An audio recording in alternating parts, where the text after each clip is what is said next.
So to preface, this view is in the minority, but I still think it's important to speak about what is wrong with Kaguya-sama Ultra Romantic. I really like the series. I think it's a super fun show, but I do have a few problems with it that I want to discuss in this video. If you love the series and just think I'm hating for giving constructive criticism, please, I implore you to watch to the end to hear my arguments and then respond in the comment section if you still disagree, whatever way you like. This analysis is entirely based upon the third season, but it's similar to the previous 2 seasons of content. I just want to focus on the content of the third season mainly. And the vid will have spoilers, so if you aren't up to date on the anime, keep the vid running for the ads, obviously, but just don't listen or look at the screen. Maybe do your laundry or something else instead. Be a clean weeb like your mum always wanted you to. But first, I just want to talk about what is good from season 3 Ultra Romantic. What actually I wished occurred way more throughout the whole season. For this rom-com slice of life in the school environment and around the proximity of the town, 3 episode splits can be great if they're completely unique, which makes the comedy and suspense a lot greater. For example, in episode 3, this group dating and personal questions game is introduced. It's really suspenseful, kind of like the Darby Brothers poker episode for JoJo's Bizarre Adventure Stardust Crusaders. If you've seen that, you'll know what I mean, but I'll just leave a link to the video on YouTube so you can watch that after this video. They might not be the same genre, but I think suspense and uniqueness in content is vital for any content to be great. Well, it helps immensely at least. In this game, you answer someone's question by placing a 10 yen coin face up heads, if yes, and face down tails if no. It's great because you have all 5 of them around the table answering questions about their dating and personal desires, but you don't know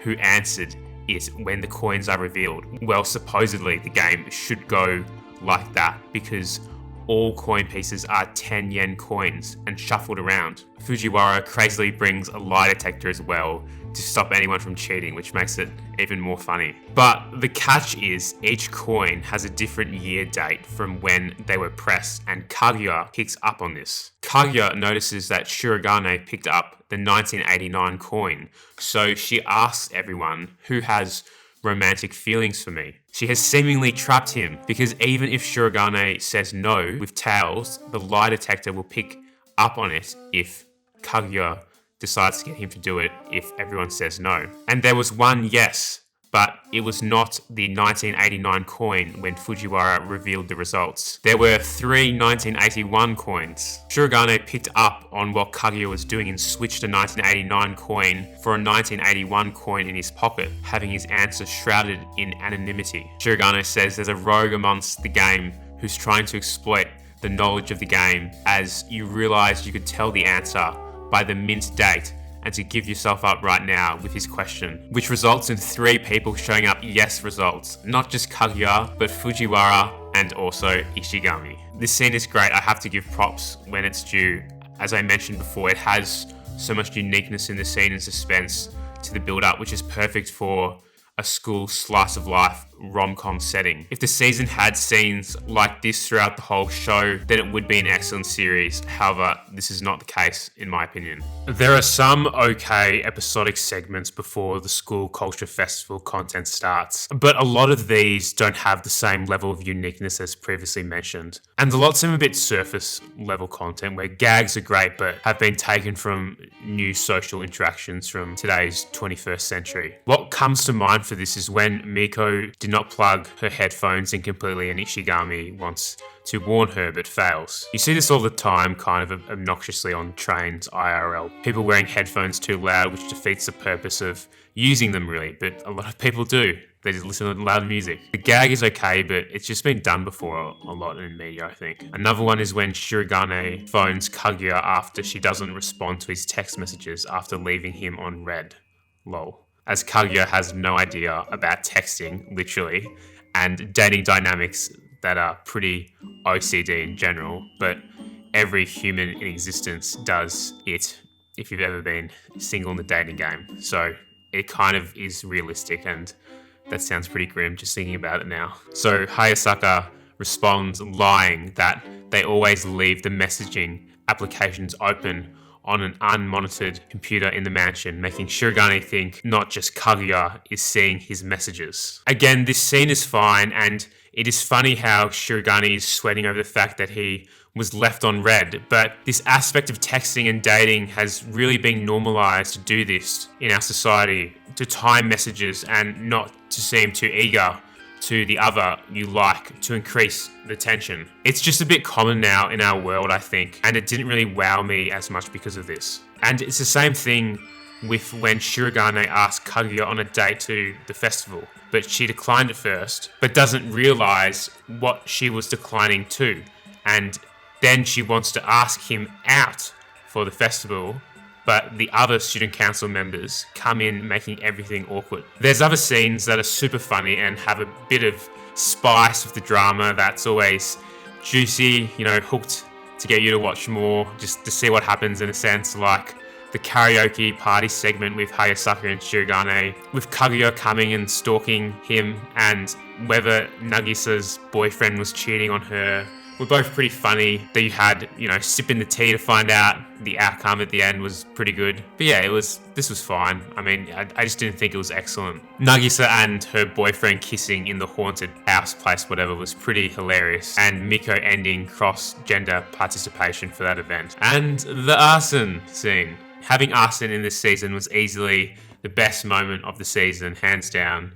Fujiwara trying to find out the identity was hilarious at times, and Shirogane's hints for Kaguya to find where he is was a nice touch before the confession, with the best part being other students hypothesizing who could drop these cryptic messages, with it leading to them about to get that brain awakening in a sense, when like the idea is about to come, like it's really close that you come in your head of being, this had to be from someone from the student council, and Hayasaka comes in trying to stop the thinking and change the conversation was pretty funny. A lot of people, I think, resonate with Ishigami's character as well, seeing him study so hard, but then he gets his exam results and he's hardly made a lot of progress at all. Yeah, and I think a lot of people just relate to when you try so hard at something and only improve a bit or just don't improve at all, it is very relatable. And also maybe people have resonated with him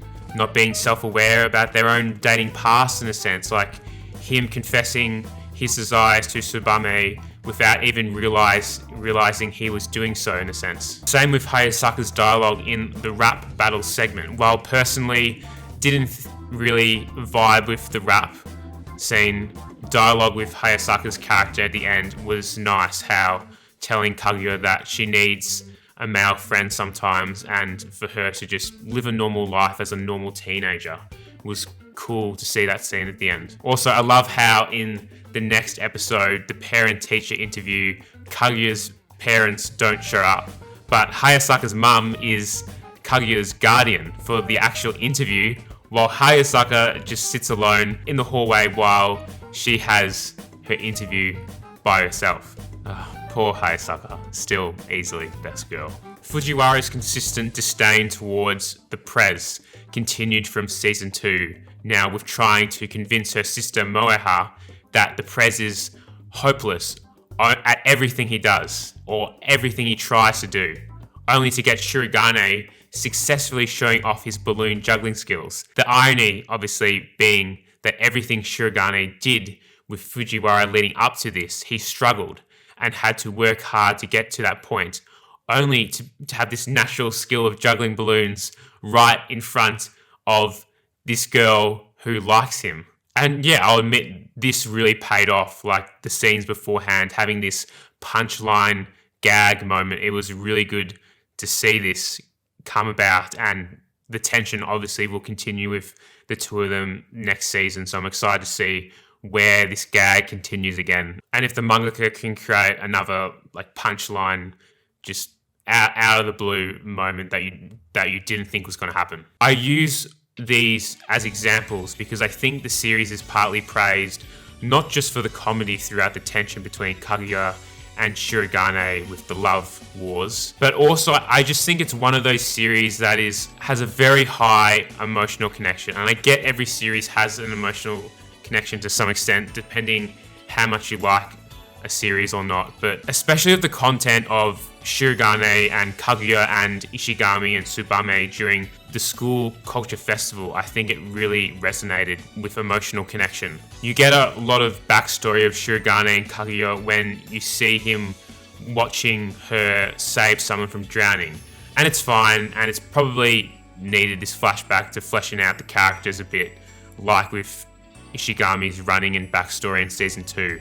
But I just wished there just was, a bit more comedy spark, a bit more unique in the episodes leading up before the dramatic and emotional romantic moments in the school culture festival, just with the comedy, just a bit more. And yeah, it just really reminds me of similar series, slice of life, romances, like A Place Further Than the Universe, Your Lie in April, Violet Evergarden, Anohana, to name a few series I think are really praised in the community for their emotional connection mainly, and not for other points with the plot and characters, or still regarded for the plot and characters, but more so because of the emotional connection, whether people want to admit it or not. A series can have a strong emotional connection but still be really unique and completely new and creative in its writing to a genre. And I think the latter is more important than the former when critiquing media. Just because something's emotional doesn't mean it's necessarily excellent.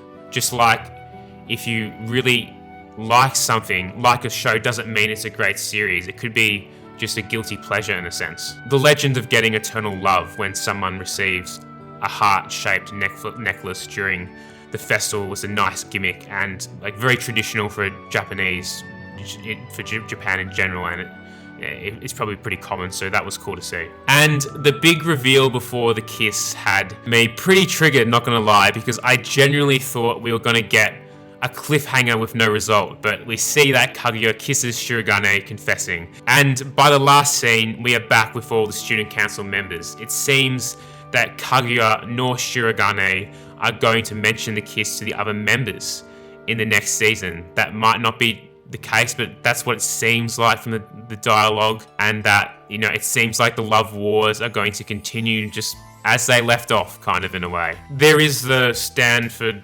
uni plotline, so I understand why it's being done, but it just seems a bit forced, because in practice you couldn't have Kaguya keep waiting, because if she was going to Stanford, she would need a letter of recommendation if you're being technical about it.